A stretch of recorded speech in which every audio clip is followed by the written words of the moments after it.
students, welcome to Accounting 1304, Introduction to Accounting 2. This is Dr. Mercado, and we are going to be using the College Accounting 24 edition textbook by Haynes and Perry. Now, every week I will have a lecture on specific content for that week. Okay, I'm not going to cover every single problem that you have for homework. The reason being that the majority of those problems have a Show Me How video included. Okay. Now, what I tend to do is select one problem each week that is either the most challenging or a problem that you're going to be seeing on your exam. That way I go through it in detail. Now, the point of my lectures is kind of like to show you how to do a specific problem, but also guide you as to the process that I go through in being able to solve a problem. Okay, I'm not just going to give you the answers to the problem, but I'm going to show you how that information is located in the chapter. What I hear all the time from students is, Miss, I'm lost. I have no idea what to do. And whenever I hear that, the reason that students are lost is because they have failed to do one very important thing, which is to read. Okay? Reading should occur before you attempt any of your assignments. Before you begin working on either your quiz or your homework, you need to read the chapter. Now, the chapters are not very long. It should take you about 20-30 minutes to read the chapter. So that's the first thing that you should be doing, is reading the chapter. Once you've read the chapter and you've gained some understanding and knowledge about the content in the chapter, then you can begin applying the information that you've learned to the specific problems. Now, in this particular lecture, I am going to be covering exercise 10-5A. Now, the reason I've selected this exercise is because it gives you a little bit of everything. We're going to be practicing how to journalize sales returns and allowances, and cash receipts all in one problem. And this problem will be on your test number 1. So that's why I'm taking the time to go over it with you carefully. That way you can have a better understanding of what is it that we're doing. Okay. Now, this is a problem. Exercise 10-5A, journalizing sales returns and allowances, and cash receipts. And we are being asked to prepare journal entries for the following transactions. Then we have a series of transactions. Now, before I begin tackling the assignment, I need to go back and refresh my memory, look at the examples provided in the problem, in the textbook, and so I can be able to apply that to the specific problem. Now, in your textbook, you will have figure 10-7, which is accounting for merchandise sales transactions. And this is a very important figure because it introduces you to the additional accounts that we're going to be using for a merchandising company. Okay, so we have to be familiar with those accounts and their normal balances. So if I were a student, I would print this out and have it handy with me at all times. Okay, so we have new accounts called sales tax payable, okay, customer refunds payable, sales returns and allowances, and sales discounts. The sales tax payable and customer refunds payable are liability accounts. They have the word payable in it, liabilities. Therefore, the normal balance will be a credit, okay. Under revenues, we have sales, okay, which we've already had before, normal balance of a credit. Then we've got 2 contra revenue accounts, sales returns and allowances, and sales discounts. Whenever we have a return or a discount, the accounts will be debited. Whenever we make a sale, the sales account will be credited. Okay, so we have to be able to remember and identify which accounts are being affected. Okay, so my recommendation is that you have this figure 10-7 handy at all times. Now, your book does a wonderful job, and I didn't include all of it. I just wanted to show you a few for illustration purposes, that the information is provided to you in the chapter. And not only do you get the diagram, but if you go through your ebook, you'll find a little paragraph explaining what it is and all of that good stuff. But for purposes of this lecture, I just want to show you, like for example, sales has a credit balance, which we have it right here, sales credit balance. And this is to enter the selling price of merchandise sold. Okay, sales tax payable, you will have either debits or credits posted to the account. Now, this is a payable account. It's a liability. The normal balance will always be a credit, but there will be situations where you will need to debit the account. So you are going to debit the sales tax payable account to make a payment of tax to the different taxing authorities, or adjustment of tax on merchandise for any returns made by customers. Okay, so just think of it this way: if you go to Target and you buy, let's say you buy a bicycle, okay, at Target. Okay, you purchase a bicycle, they charge you taxes on it, so you have to pay those taxes up front. For whatever reason you don't want the bicycle, you return it. Are they going to give you your taxes back? Yes, they are. They're going to give you back the amount of the bicycle, whatever you paid for it, plus they're going to give you back their taxes. So whenever the taxes is being refunded to the customer because of a return, we are going to debit the sales tax payable. When we collect the taxes from the customer, we credit the sales tax payable. Okay. Now every month, every quarter, depending on the different businesses or how they run, you are going to have to be making payments to the taxing authority. Okay. Now the sales taxes do not belong to us. Okay. We do not. That's not our money. All we do is we collect it and then we remit it to the different taxing authorities. So it's just in our account momentarily until we make payment to the different taxing authorities. Sales returns and allowances, that is used to record any returns and allowances. That account will always be debited. So all of your transactions to sales returns and allowances should be a debit. And then we have sales discounts. Sometimes we offer or incentivize our customers. You know what? If you pay me within 10 days, I'll give you a 2% or a 3% discount. Okay. So if we offer those types of discounts, then that will be a debit to the sales discount account. And the reason that we keep track of it separately is because we want to know how much money are we basically forfeiting for giving out these discounts, and are people taking advantage of it. Okay. The places that I've worked before, the policy is if a discount is being offered, we take it, we remit payment within the discount period. That way we can pay less. Okay, because all of that adds up at the end of the day. Okay, so my recommendation is that you review your textbook, the chapter that we're covering, you review the sections that apply to the problem, and then you begin tackling the actual assignment. Okay, so for this problem, we are going to be using this heavily, so please make sure that you do have it printed out or you have it in front of you so you can be able to identify if you need to debit or credit a specific account. Okay, so let's begin with the transaction. Okay, so here we have August the 4th. Okay, so August the 4th, it says we sold merchandise on account to S. Martin for $320 plus sales tax of 4% with a 210 net 30 cash discount terms. Okay, so let's analyze the information. We made a sale of $320. We're going to collect taxes of 4%. Now, if we pay within 10 days, we are going to get a 2% discount. If not, the entire amount due is due within 30 days. So that is what the problem is saying. Now, when we are recording the original transaction, we are going to take into account the sale amount and the taxes. Okay, the discount is not taken into account at the time the sale is made. That is something that is handled when payment is made. When the payment is made, then we are going to determine did this customer pay within the discount period, yes or no. If they did, we'll give them the discount, and if they didn't, well, they just owe us what is owed on the balance. Okay, so let's begin. This is August the 4th.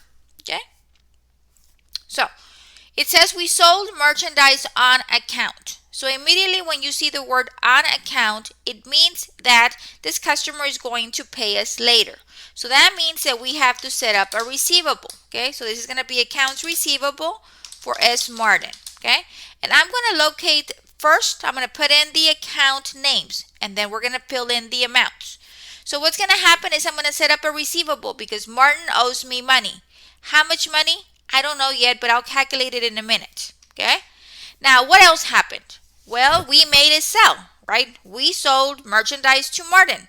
Okay, so what happened? Well, we made a sale, so we're going to go ahead and we're going to enter our transactions to a sales. Okay, and what else do we need to collect? We're going to collect the $320 for the merchandise, and we're also responsible for the taxes. Okay, so the taxes are put under sales tax payable. Okay, and all of these are coming from here. Sales tax payable, credit, sales, credit.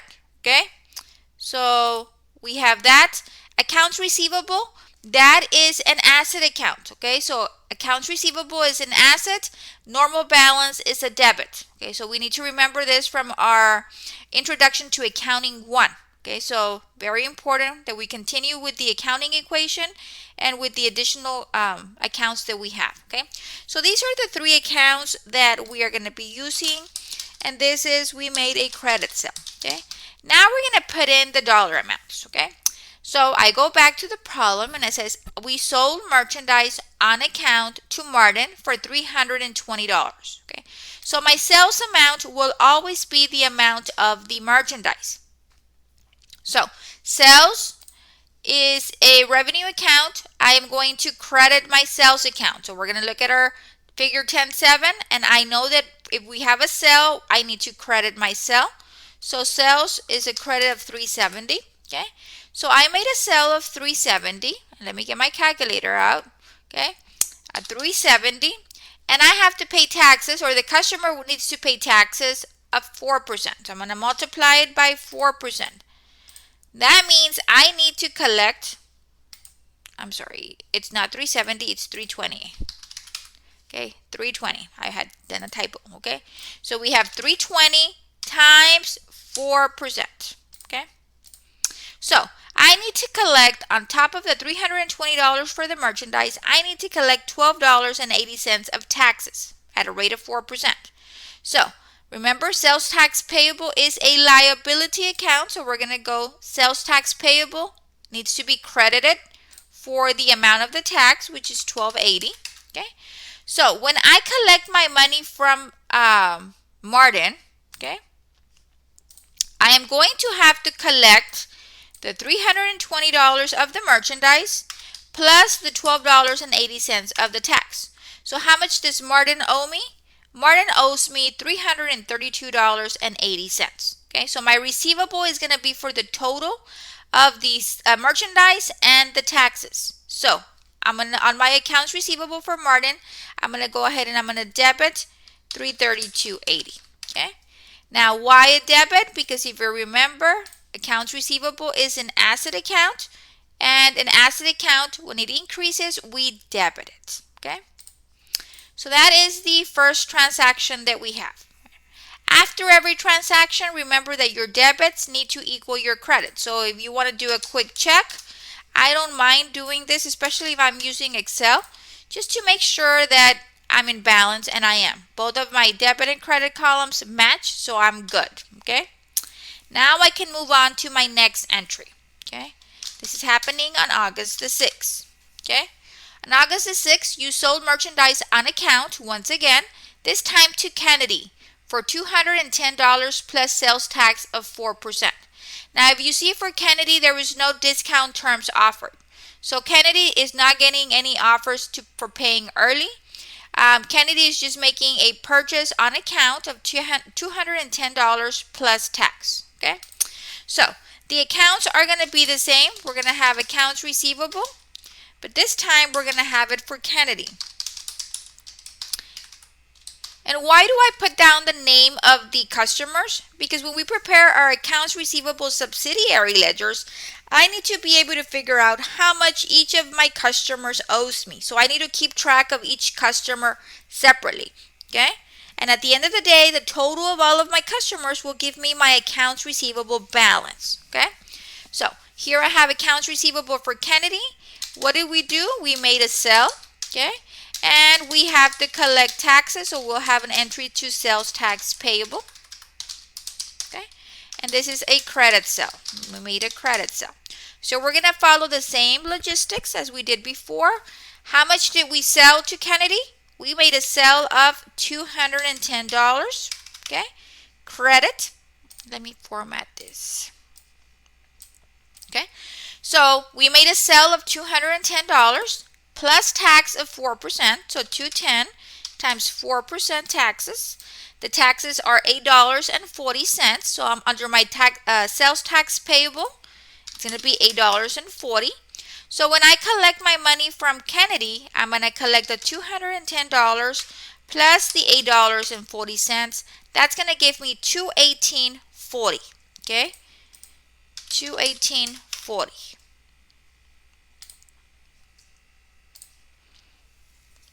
Okay, so that is the entry that we have for August the 6th. Now it gets fun here. On the 10th, Martin, which is the transaction over here, the first one, Martin returned merchandise purchased on August the 4th for $20 plus sales tax for credit. Okay, so the customer returned some of its product, so we have to give them back $20 of merchandise plus that portion of the tax for that $20 return that they did. Okay, so August the 10th. Okay, so there was a return done. Okay, now this customer has not paid us. We have a receivable set up, which means that we have to adjust the receivable. Okay, so what's happening here? There is a return. Okay, so if we have returns, we have an account called sales returns and allowances right here, and it's to use to enter returns and allowances. Okay, so we're going to go ahead and we're going to use sales returns and allowances. Okay, we're also going to have to give them back their portion of the taxes, so we're going to go ahead and we're going to debit sales tax payable. If we look at our sales tax payable account, we debit the account for adjustments of tax on merchandise returned. So if a return is made, you are going to debit the sales tax payable. Okay, and then we are going to adjust the balance on the accounts receivable because the customer no longer owes me the portion that they returned. Okay, so we're going to reduce the amount of the receivable to reflect the correct amount. So let's figure out the amount that we are going to make the adjustment for. Okay, so it says here that Martin returned merchandise of $20. So my sales returns and allowances will be $20.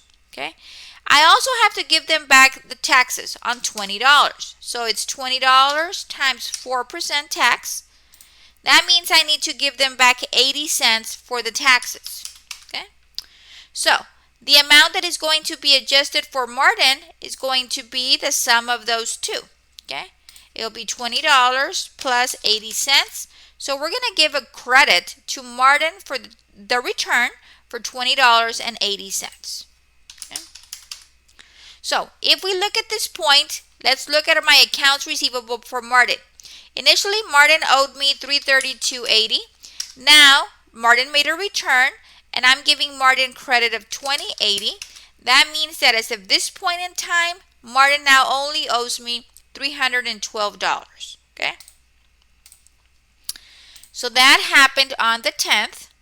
On the 13th, Martin paid the balance due on her account. Okay, so now Martin is going to pay the balance.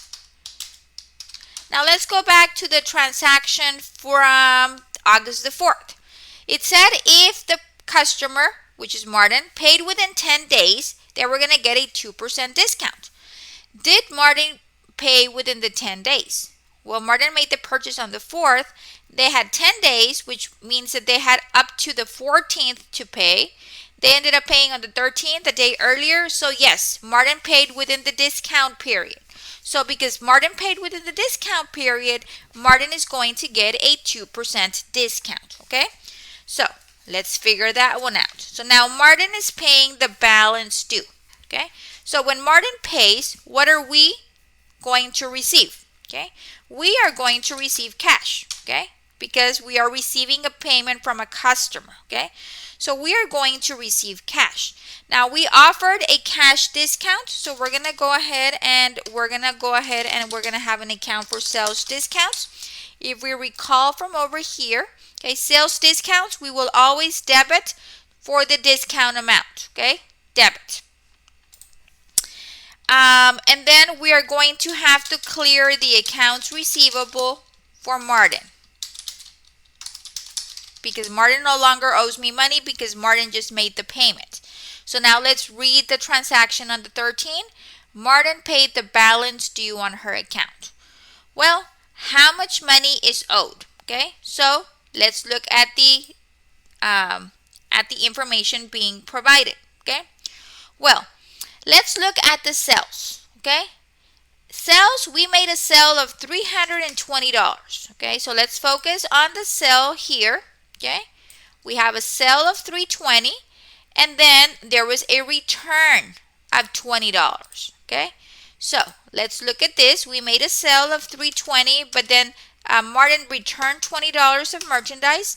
So right now, we see here that the actual amount of the sale, net of the return, is $300. Okay.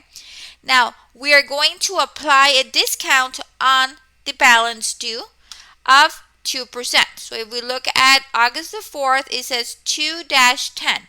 That means that if you pay within 10 days, you get a 2% discount. So make sure that you read the original transaction carefully. So we're going to multiply by 2%. That's going to give me a discount of $6. Okay, so we're going to have a discount of sales discount of $6. Okay, and remember, it's a sales discounts are debited. Okay, right here on the equation, it's a debit, and on the actual book, it's a debit. Okay, so we've got $6 discount, and then we are going to figure out the balance on the receivable. So we're going to look at the receivable balance over here. We have accounts receivable for Martin, and then we have accounts receivable for Martin. Okay, so let's see how much Martin owes us. Well, my accounts receivable originally was $332.80, but then Martin made a return and we gave Martin credit of $20.80. That means Martin owes right now $312. That is the balance due from Martin. Okay, so my accounts receivable will be $312. Okay, so Martin owed $312, but they got a discount of $6 for paying within the 10 days. That means that Martin only needs to pay $306 in cash. Okay, to liquidate the balance. Okay, so that is how we account, or we record that payment right there. Okay, so that happened on the 13th. On the 15th, Kennedy returned merchandise purchased on August the 6th for $40 plus tax. So now we're going to focus on Kennedy, who had purchased $210 of merchandise, and now Kennedy is returning $40. So let's go ahead and record that. August the 15th. So we have a return. So we're going to go ahead and we're going to debit sales returns and allowances. Okay. Along with the return, we're going to have to give back the sales tax. So we're going to go ahead and we're going to debit sales tax payable. Okay. And we're going to have to adjust the receivable. The receivable for Kennedy. Okay. So, here we have the 3 entries that we're going to make, and this is for return merchandise. Let me insert one here, and then this one is going to be received cash on account. Okay. Okay, so we have return merchandise for Kennedy. Okay, so the first thing that we figure out is what amount is being returned. Sales returns and allowances, it says here that the return is for $40 plus tax. So my return is for $40 of merchandise. That is the amount of merchandise being returned. Okay. Now what about my taxes? Well, I'm returning $40 of merchandise and my tax rate is 4%. So I'm going to multiply that by 4%. And that gives me a tax amount of $1.60. So I'm going to have to return to the customer $1.60 for their taxes. So the amount of the credit being given to Kennedy for the return is $40 of merchandise plus $1.60 for the taxes. That will be $41.60. Okay. So we're giving credit for the return. So we're reducing the balance that Kennedy owes us because they made a return. Okay, so that happened on the 15th. Now, the last transaction that we have, okay, Kennedy paid the balance due on the account. If we look back at the August 6th transaction, Kennedy was not offered any discounts. So Kennedy basically just has to pay me usually within 30 days, okay? So Kennedy needs to pay me. There is no discounts to worry about. So now we have to figure out how much does Kennedy owe me, okay? Well, let's look at my accounts receivable for Kennedy right here. Okay, and let's look at my accounts receivable for Kennedy, the adjustment that we have down here. Okay, so we're looking at the green items. Okay, so Kennedy originally owed me $218.40, but then Kennedy returned $41.60. So that means that Kennedy owes me $176.80. That is the balance sitting on Kennedy's accounts receivable account. So we need to go ahead and remit, or Kennedy is remitting payment for that. Okay, so this is happening on August the 20th. So what did we receive from Kennedy? We received dinero, cash. Okay, we're getting cash. How much cash did we get? $176.80. Okay, let me just format this, okay? And what are we going to clear? We're going to clear the accounts receivable for Kennedy. That way we show that Kennedy no longer owes me any money. Okay?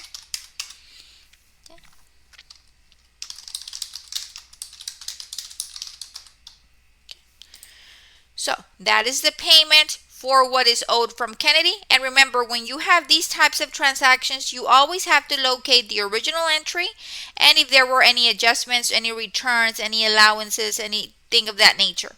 You also have to look at the data to see if the customer has discount terms. So if you see August the 4th, Martin has discount terms. If you see August the 6th, Kennedy does not have any discount terms.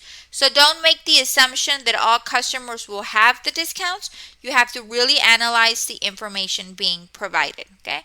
So at the end of the day, I want to make sure that my debits equal my credits just to have some peace of mind, because it's a very common mistake where students are not in balance on their journal entries, okay?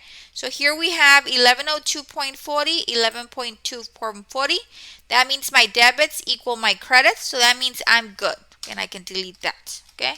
So just as you're doing your journal entries, make sure that you remember that debits must always equal your credits. The debits always go first, the credits follow, okay? So if you see debits, always go on top. Okay, always. So we have 2 debits and then 1 credit. 2 debits, 1 credit. 2 debits, 1 credit. Okay, so it's very important that you organize the information in that particular process where the debits go on top and the credits follow. Okay, so this particular problem is very useful because we are being shown how to record sales, sales returns and allowances, and actual cash receipts from the customers. Okay.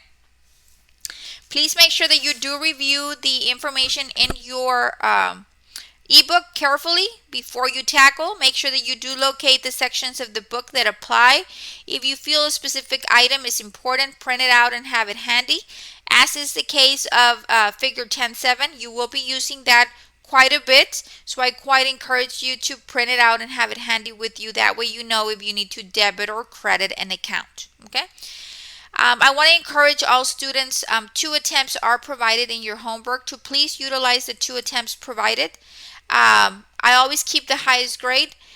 It will not only help you practice the content, but it will allow you to earn the most points possible, okay? In accounting, you don't learn by listening to me talk for hours. You learn by doing it and doing it and doing it. The more you do it, the better you're going to get at it, okay? So you do have, I believe it's some check my works available in your homework in Cengage. That way you can work on the problem, check your work, and make the necessary revisions. The check my works are available in your homework, but they are not available in your exam. So by the time the exam comes, you should have mastered how to complete the problem without the check my works, okay? Please make sure that you do keep up with your assignment deadlines. Your assignments are due on Sunday at 11 p.m.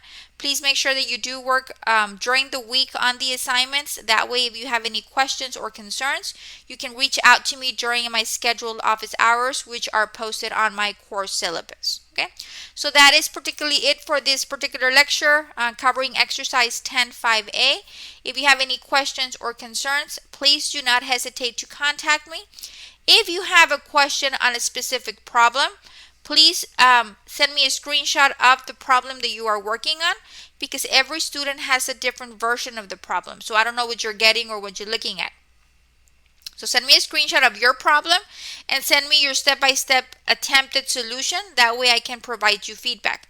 I'm not just going to give you the answer. I want to see what you're doing so I can pinpoint where you're going wrong, and we can go ahead and redirect you to doing it correctly. Okay, so that is it for Chapter 10. Until next time, have a wonderful rest of your day.